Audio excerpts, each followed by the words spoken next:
Halo, salam masa depan. Jangan berpikir bagaimana nanti, tapi nanti bagaimana.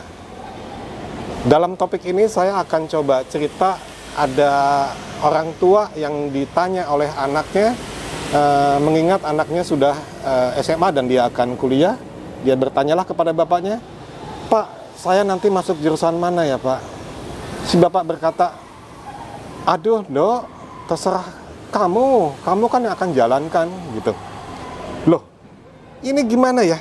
Anak itu, anak SMA, jelas dia tidak ngerti mau masuk mana. Lombok toh dibalikin lagi ke anaknya itu bagaimana ya?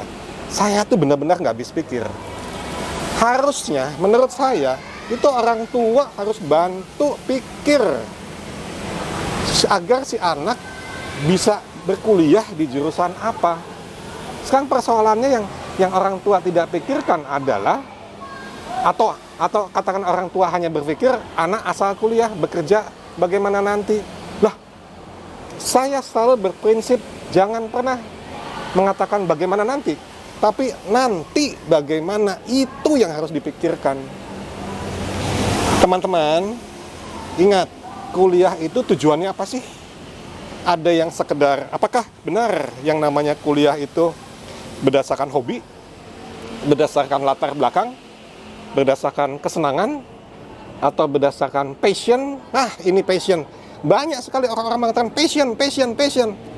Lah, setelah selesai bagaimana? Selesai, sudah.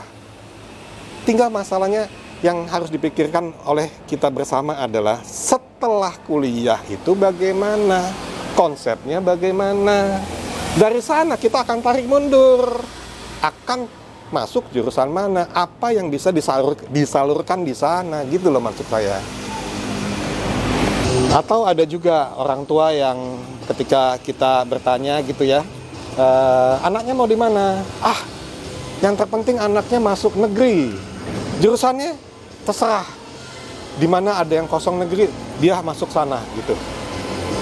Kita sebagai orang tua harusnya berpikir lebih jauh, nggak sesimpel itu. Nanti ketika kuliah selesai, lantas bagaimana? Apakah sudah selesai sampai kuliah selesai di situ saja, atau melanjutkan ke pekerjaan? Ada juga yang mengatakan bahwa kalau ditanya soal masalah pekerjaan, bekerja mah nanti aja. Banyak kok orang kuliah jurusan A, kuliah bekerjanya di jurusan B. Lah ya, coba dipikir apa benar seperti itu. Harusnya menurut saya adalah kuliah di jurusan A, bekerja sesuai dengan bidang yang dipelajari itu. Bukan cuma sekedar kuliah bekerja, kemudian bekerja yang berbeda-beda, nggak begitu caranya gitu. Atau saya gini, ada juga anak-anak menentukan jurusan kuliah itu berdasarkan bermacam-macam. Saya mencatat di sini ya, coba saya sebutkan satu persatu. Mereka ada yang mengatakan bahwa kuliah itu berdasarkan bakat. Atau ada juga yang mengatakan bahwa berdasarkan minat. Atau keinginan. Atau cita-cita. Ada juga yang mengatakan logika. Ada yang mengatakan juga adalah kesempatannya di mana. Atau hobinya apa. Atau berdasarkan kemampuan. Atau berdasarkan ekonomi. Atau berdasarkan khayalan. Nah, teman-teman, adik-adik, bapak-bapak, ibu-ibu, coba kita berpikir lebih jauh. Yang benar dari sekian banyak yang saya catat ini, harusnya berdasarkan apa sih? Menurut saya, itu adalah berdasarkan logika. Mengapa? Kita, seorang anak, itu akan hidup masih sekian puluh tahun lagi. Dia akan hidup 60 tahun lagi. Dan kuliah itu, ingat ya, kuliah itu paling lama 4-5 tahun. Dibandingkan dengan 4-5 tahun, dibandingkan dengan dia masa hidup kembali, katakanlah 60 tahun, itu berapa persen? Dan banyak sekali ya, teman-teman ya, seorang anak mengatakan berdasarkan senangnya apa? Wah, saya senang fisika, saya akan masuk fisika. Yang terkait dengan fisika itu, katakanlah jurusan fisika murni, MIPA, atau jurusan teknik sipil. Dan dia betapa terkejutnya ketika dia berkuliah di sipil, ternyata seumur sehari-hari dia belajar fisika yang di luar dengan prediksi dia di awalnya, dan dia juga frustasi gitu. Ibaratnya begini deh, kalau saya bertanya kepada anak-anak SMA, kamu sebenarnya hobinya makan apa? Ada yang mengatakan makan nasi goreng. Memang mau makan nasi goreng sepanjang hari, sehari 3 kali? Wah, enggak lah. Itu bisa muntah makan nasi goreng setiap hari. Nah, itu dia. Kalau bicara kuliah berdasarkan hobi atau mewujudkan hobi dia, itu adalah bukan dengan kuliah, tetapi adalah dengan kursus. Kalau kuliah itu menurut saya itu adalah pondasi untuk hidup dia di kemudian hari seperti apa.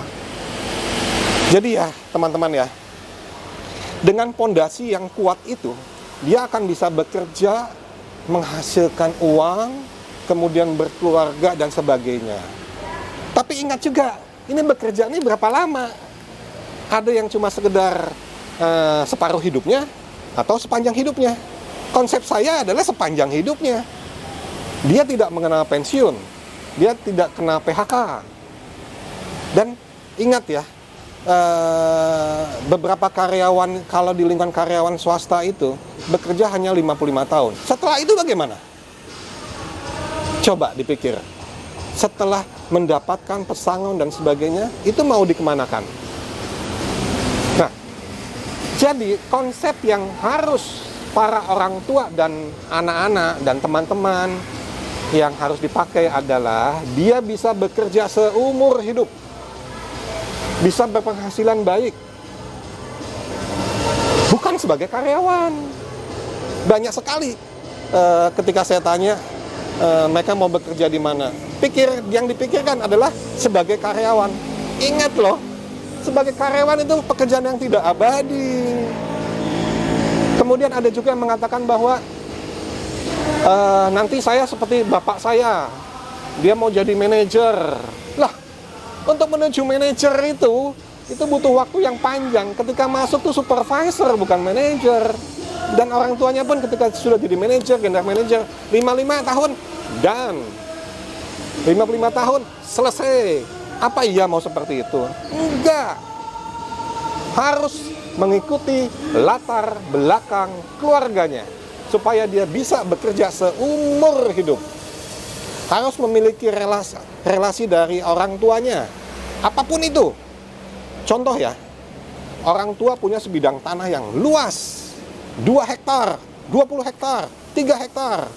Nah, di titik itu kita berpikir untuk anak kita dengan lahan yang luas 10 hektar, bangun pertanian, butuh ilmu seorang anak pertaniannya seperti apa. Ya, itulah konsepnya. Dari sana baru kita bisa berpikir si anak masuk jurusan apa. Contoh lain, seorang bapak punya perusahaan kontraktor yang besar, sebesar perusahaan-perusahaan yang kita tahulah seperti PP, seperti yang lain-lainnya. Saya sudah tidak perlu sebutkan di sini. Di situ anak harus masuk jurusan yang terkait dengan profesi atau pekerjaan tersebut, misal teknik sipil atau arsitektur dan sebagainya. Nah, ketika dia lulus, dia bisa melanjutkan usaha bapaknya. Kalau cuma sekedar hobi, latar belakang tidak dikaitkan, ya ujung-ujungnya karyawan lagi. Tidak bisa. Lah kemudian pertanyaan lagi, kalau orang tuanya sebagai karyawan misalnya, anaknya sebagai apa? Lah itu kita lihat ke depannya ini yang lebih katakanlah yang bekerjanya lebih mudah dan bisa diandalkan seumur hidup apa gitu. Banyak sekali.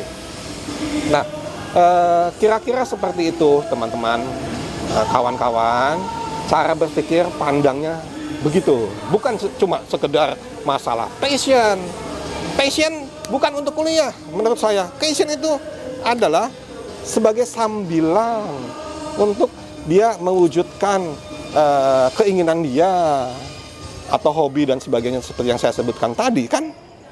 Terus mengatakan lagi bahwa wah, kalau kuliah jurusan ini sih susah, jurusan anak susah, jurusan sini sana susah.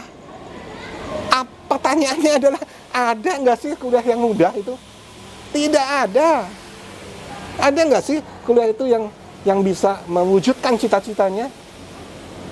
Bukannya tidak ada, tapi tidak sepenuhnya ada. Contoh, ya, seorang anak hobi menggambar, dimasukkanlah oleh orang tuanya, atau disarankan, atau dipush anaknya agar masuk arsitektur. Lah, Bapak Ibu tahu arsitektur itu gambarnya sehari berapa? Apa memang mau seperti itu? Selain menggambar, apa tidak terpikirkan dia harus kuat di fisika, menghitung, kuat di matematika, dan sebagainya? Tidak. Tidak seperti itu, bapak-bapak, ibu-ibu, teman-teman, kawan-kawan semuanya. Ada lagi, wah sekarang ini lagi zamannya komputer.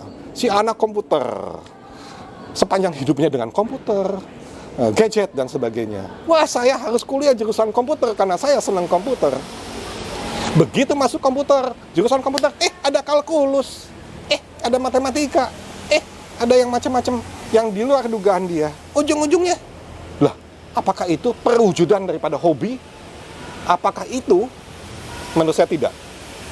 Ingat ya, kuliah 4-5 tahun, sudahlah, lupakan masalah hobi, lupakan masalah passion, lupakan masalah kesenangannya apa. Logika dipakai. Kita melihat ujungnya kemana, kita lihat nanti bagaimana, bukan bagaimana nanti. Atau katakanlah seperti ini, misalnya kita akan wisata ke suatu tempat, misal ya, kemudian apakah kita berpikirnya naik pesawat apa, naik kendaraan apa? Bukan. Yang pertama dipikirkan adalah wisatanya kemana. Dari wisatanya kemana, baru kita berpikir transportasinya apa. Jadi jangan kebalik ya teman-teman ya. Ini kan sama kalau saya ibaratkan seperti yang wisata tadi, yang mengatakan bahwa, wah, ambil kuliah berdasarkan senangnya apa, hobinya apa dan sebagainya. Itu kan sama seperti transportasi tadi dong. Tidak seperti itu. Begitu kira-kira teman-teman.